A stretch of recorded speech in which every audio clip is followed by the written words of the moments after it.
The King's Choice. You only see my beauty, but you don't know my story. A memoir by Stacey Amawoye, as told to Teresa Laryea. Chapter 1. Turbulent Arrival. The Lord will accomplish what concerns me. Your loving kindness, O Lord, is everlasting. Do not forsake the works of your hands. Psalm 138:8.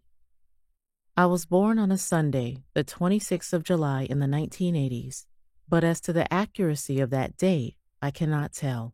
The only parents I have ever had were my grandparents and great-grandparents.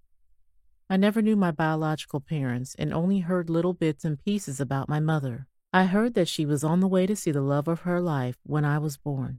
I doubt that she kept me with her at all after I was born, because I know that she never breastfed me. I was born and bred in the dusty town of Bubieshi, near an old patrol station in Accra, Ghana. I began my education at the North 6th Primary School, popularly known as Sato. I had a challenging time throughout my education, and as a result, my great-grandmother took me to a vocational institute to learn a trade. Food was hard to come by, especially with the number of mouths that had to be fed in the house. To fill my often empty stomach, I went around my compound house looking for odd jobs to do. I pounded fufu, a dish made with yam, cassava, or plantains, and washed people's clothes. I was fortunate when some of my customers kindly gave me some of their used clothes, which even sometimes included underwear which I wore with gratitude. Throughout elementary school, I was always engaged in one fight or another, mainly because I was the one that stood up for the defenseless children who were being picked on by bullies.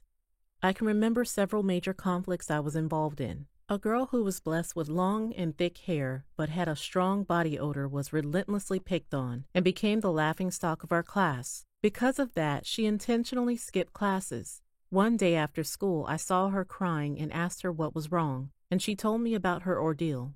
I marched her right back into the classroom and demanded to know who made her cry. When the culprit confidently owned up, I beat him up until his face was bloodied, and I ended up getting suspended for it. The second incident involved a gang of 3 boys who were engaged in voyeurism. They would use mirrors under their desks to view the girls' underwear. I located all 3 of them and gave them a good beating.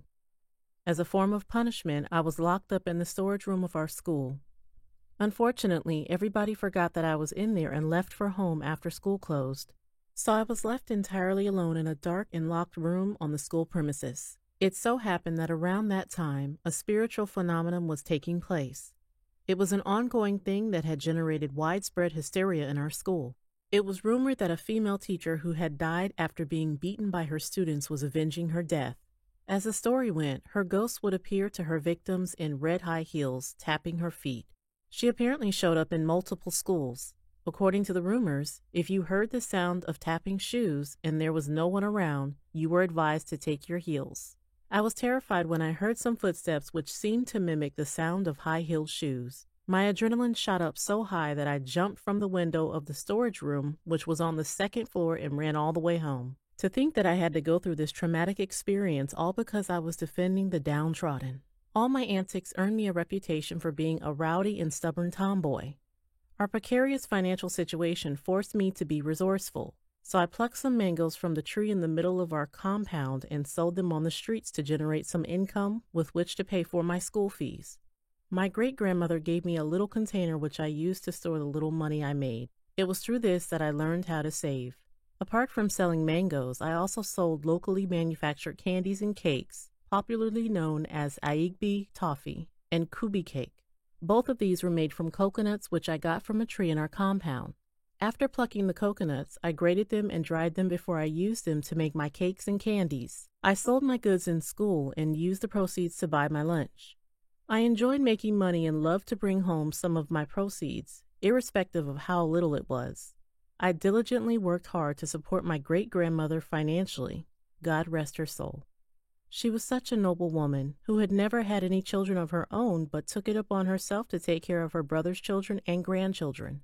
She was a trader but was not too successful as she often got robbed. This led to the collapse of her business, so she had to work hard to make enough money to take care of our basic needs.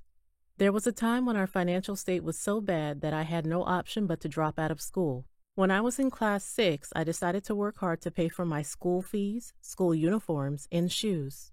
I decided to enter into the trading business by partnering with a lady who sold fruits which she brought from the village. I sold huge baskets of fruits after the close of school and gave her a percentage of my profits. Gradually, I added corn and plantains as well as different seasonal fruits and vegetables. This posed a significant challenge to my studies since I did not have time to study or complete my assignments. I had to endure several lashes of the cane as my punishment.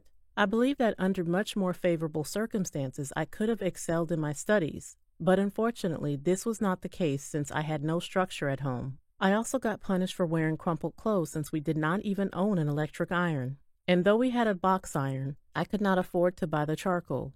I was also habitually late for school, which also got me punished.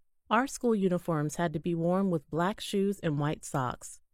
So I resorted to using the juice from batteries to polish my cheap Chinese shoes so that I could fit in and not be laughed at. The only thing that redeemed me was that I was an outstanding athlete and dancer, so I was able to help my school to win many medals at our inter-school competitions. I did not come from a wealthy home, and I had no social standing and was often ostracized. Sometimes the people in my neighborhood would look at me and shake their heads, often telling me that nothing good would ever come of me. In spite of the fact that my great-grandmother struggled to take care of me, she was filled with wisdom which she abundantly imparted to me. One of the things she advised me to do was to be hardworking and determined in all that I did. I followed that piece of advice and began to financially turn things around at a very tender age. I disciplined and trained myself to save my money. After a few months, I would go back to my piggy bank, which was either an empty milk tin with a small opening or a hole that I had dug in the ground. Then I would take out what I had saved to buy all my basic needs. Another piece of advice that my great-grandmother gave me was never to cheat or allow anyone to cheat me under any circumstances.